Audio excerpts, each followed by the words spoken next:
नमस्कार, स्वागत है एक बार फिर से आप सभी का आपके अपने चैनल हनुमान सेवा परिवार में।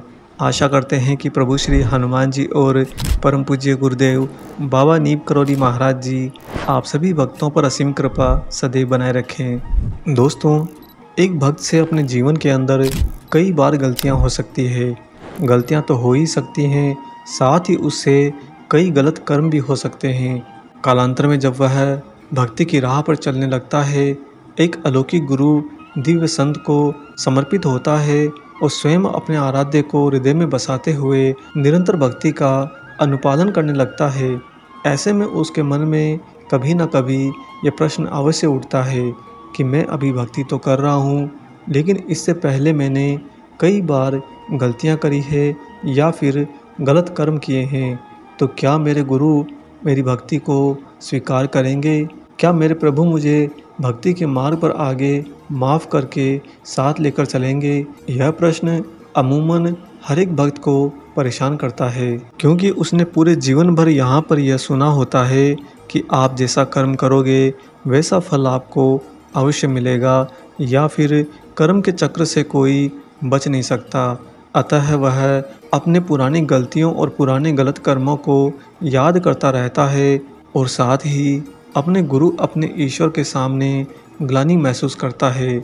उसे समझ में नहीं आता कि मैं भक्ति करता जाऊं या फिर पीछे हट जाऊं, क्योंकि मैं अगर भक्ति करता जाता हूं तो क्या मेरे गुरु मेरे ईश्वर को मेरी गलतियों मेरे गलत कर्मों के बारे में नहीं पता चलेगा? अरे वह तो स्वयं अलौकिक हैं, स्वयं सिद्ध हैं, उन्हें पता चलने जैसी बात तो है ही नहीं, अपितु उन्हें तो सब कुछ ज्ञात ही होता है।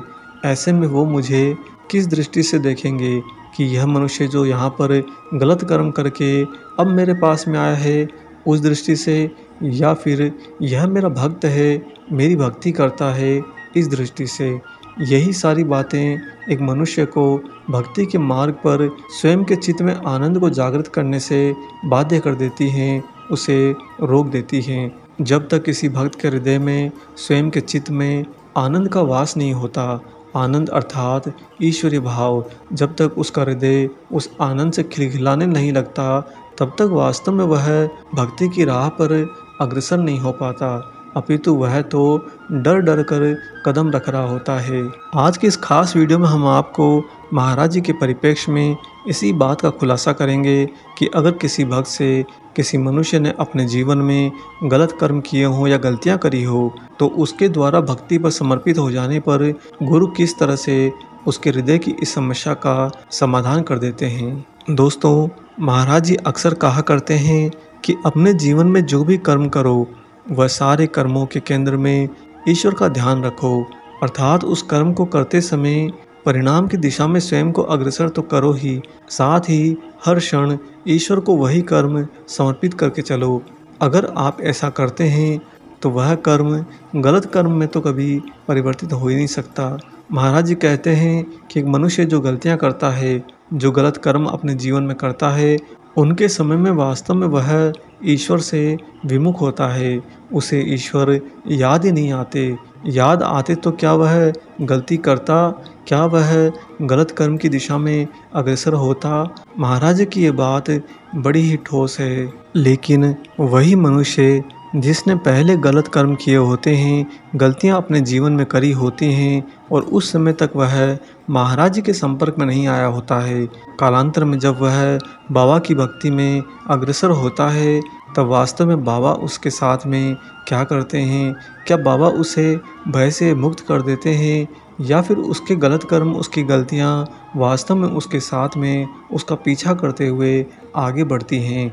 दोस्तों, बाबा जी एक बात और कहा करते हैं कि कोई भी मनुष्य इस धरती पर मानवीय जीवन के दौरान किए गए किसी भी कर्म के प्रभाव से बच नहीं सकता, जिसका तात्पर्य यह है कि अगर आपने गलतियां करी है, अगर आपने गलत कर्म किए हैं और यह मान बैठे हैं कि वह कोई देख नहीं रहा, कोई जानता नहीं, तो पहली बात तो आप यहाँ पर स्वयं में गलत होते हैं, क्योंकि जो अलौकिक गुरु संत होते हैं वह त्रिकालदर्शी होते हैं, आपका आगे पीछे का सब कुछ जानते हैं। इसके बाद में अगर आप हृदय की गहराई से अपने गुरु को समर्पित हो जाते हो, ईश्वर को समर्पित हो जाते हो, तब आपके द्वारा करे गए वह गलत कर्म व गलतियाँ वास्तव में उनकी कृपा से नष्ट नहीं होती, अपितु उनका अस्तित्व तो फिर भी बना रहता है। उन्हें सदा के लिए मिटाने के लिए ईश्वर की कृपा नहीं अपितु अति विशेष कृपा की आवश्यकता होती है। दोस्तों, आज हम आपको एक ऐसी महाराज जी की अनूठी घटना सुनाएंगे, जिस घटना के द्वारा आप ये भली बात ही समझ पाएंगे कि वास्तव में जब आप महाराज जी को समर्पित हो जाते हो, तो आपकी पुरानी गलतियाँ या आपके द्वारा करे गए गलत कर्मों के साथ में बाबा की कृपा किस तरह से फलीभूत होती है, यह आप भली भांति जान पाएंगे। इससे पहले हम आगे बढ़ें, यहाँ पर हम आप सभी से एक निवेदन करेंगे। पिछले कई दिनों से दोस्तों हम आप सभी से बाबा के एक अनन्य वृद्ध भक्त के जीवन में आए हुए महासंकट की घड़ी में उनका सहयोग करने, उनकी सहायता करने के लिए निरंतर आप सभी से निवेदन कर रहे हैं। हमने चूँकि उन्हें वचन दिया था कि हमें महाराज जी पर जितना विश्वास है, उतना बाबा के सारे भक्तों पर भी हमें दृढ़ विश्वास है कि सभी लोग आगे बढ़कर हनुमान जी की वानर सेना की भांति उनकी मदद अवश्य करेंगे। दोस्तों, जब हमारे गुरु, हमारे प्रभु का कोई भक्त महासंकट में घिर जाता है, तो दोस्तों ये मानवीय स्वभाव होने के कारण वास्तव में हम सबका ही परम कर्तव्य बन जाता है कि आगे बढ़कर हम अपना दिल बड़ा रखकर ज़्यादा से ज़्यादा उनकी मदद जरूर करें। अतः कृपया आगे बढ़कर आप सबसे यही निवेदन है कि ज़्यादा से ज़्यादा संख्या में और जितना ज़्यादा आपका सामर्थ्य हो, उसके हिसाब से उनकी मदद ज़रूर करिए। यहाँ पर उनकी मदद करने हेतु हम आपको उनका फ़ोन पे नंबर और QR कोड दे रहे हैं। दोस्तों, उन्हें आपके सहयोग की बहुत ज़्यादा आवश्यकता है।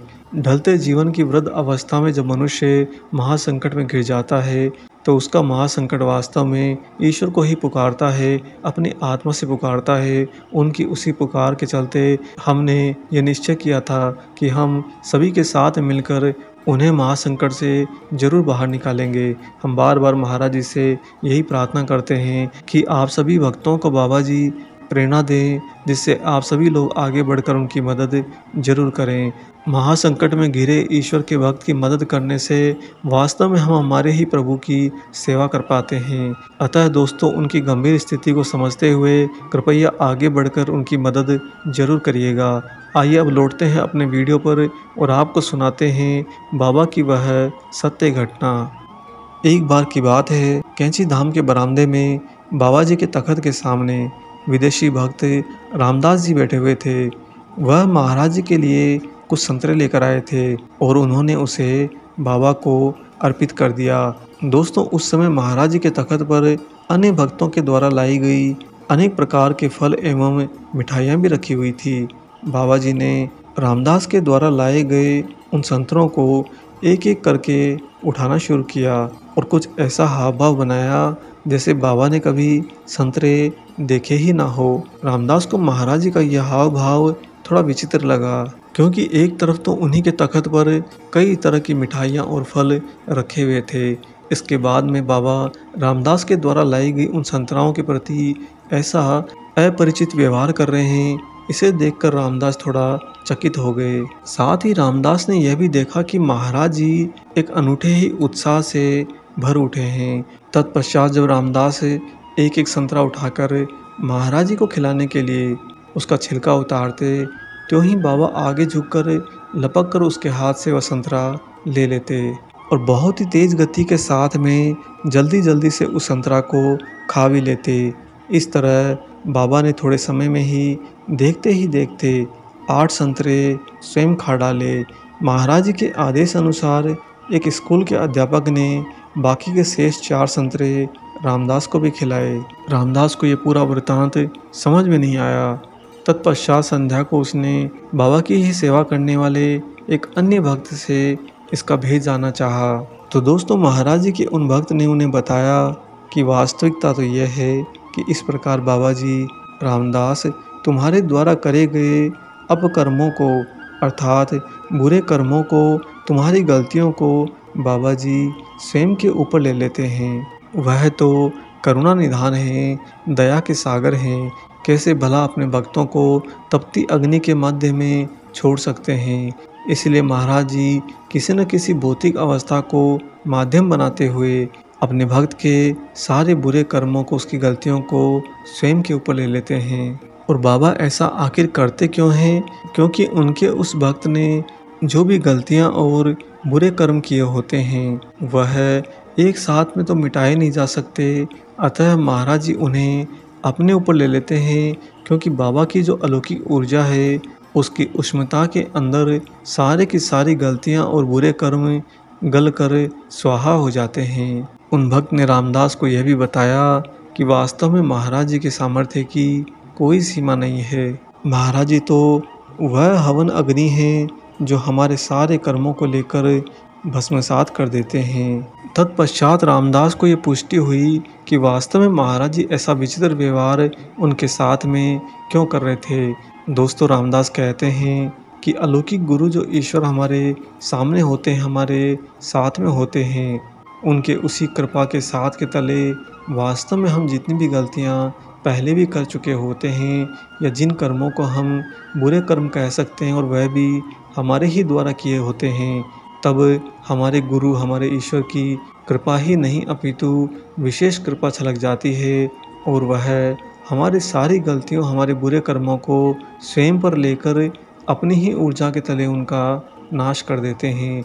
अतः कभी भी आप सभी लोग महाराज जी की भक्ति, हनुमान जी की भक्ति के मार्ग के दौरान इस बात की कोई शंका ना करें, कोई प्रश्न ना करें कि मेरे जीवन में मैंने कई गलतियां करी हैं, मुझे बाबा जी स्वीकारेंगे या नहीं स्वीकारेंगे। दोस्तों, महाराज जी बस आपके हृदय का भाव देखते हैं। अगर आपके हृदय के भाव में पूर्ण शुद्धता, पूर्ण पवित्रता एवं पूर्ण समर्पण व्याप्त है तो महाराज जी आगे बढ़कर आपको थाम लेते हैं। हम उम्मीद करते हैं कि आप महाराज जी की इस शिक्षा को अपने जीवन में जरूर ग्रहण करेंगे। आशा करते हैं दोस्तों, आज का एक खास वीडियो आप सभी को ज़रूर पसंद आया हो। वीडियो अगर अच्छा लगा है तो जाने से पहले से ज़रूर लाइक करें और अगर आप चैनल पर नए हैं तो चैनल को भी सब्सक्राइब करें। मिलेंगे बहुत जल्दी ही एक और ऐसे ही नए वीडियो के साथ में। तब तक अपना और अपने माता पिता का संपूर्ण ख्याल रखिए और परम प्रभु श्री राम जी का निरंतर गुणगान करते हुए बाबा हनुमान एवं बाबा नीम करोली महाराज जी की निस्वार्थ होकर सेवा करते रहिए। जय सिया राम।